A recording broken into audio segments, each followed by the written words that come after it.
காலம் வந்துருச்சு. மு.க. ஸ்டாலின் முதலமைச்சரா வந்து தமிழ்நாட்டுக்கு ஆரம்ப ஜக்கமா சொல்றா. இந்த தொகுதியில செல்வ கணபதி தான் உதயசூரிய சின்னத்தில் ஜெயிப்பார், ஜெயிக்க முடியும். ஜக்கமா சொல்றா. மு.க. ஸ்டாலின் முதலமைச்சரா வந்து பெண்களுடைய வறுமையை போக்க, ஏழ்மையை போக்க மாசம் 1000 ரூபாய், வருஷம் 12,000 ரூபாய் கொடுக்கிறார். ஜக்கமா சொல்றா. இந்த தொகுதியில செல்வ கணபதி தான் உதயசூரிய சின்னத்தில் ஜெயிப்பார், ஜெயிக்க முடியும்.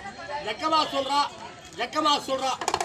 மு.க. ஸ்டாலின் முதலமைச்சரா வந்து நம்ம வீட்டு போல காலேஜ் போகும்போது மாசம் 1000 ரூபாய், வருஷம் 12,000 ரூபாய் கொடுக்கிறார். ஜக்கமா சொல்றா. இந்த தொகுதியில செல்வ கணபதி தான் உதயசூரிய சின்னத்தில் ஜெயிப்பார், ஜெயிக்க முடியும். ஜக்கமா சொல்றா. மு.க. ஸ்டாலின் முதலமைச்சரா வந்து உலகத்திலேயே பெண்களுக்கு இலவச பஸ் நம்ம முதலமைச்சர் மு.க. ஸ்டாலின் தான் கொடுக்கிறார். ஜக்கமா சொல்றா.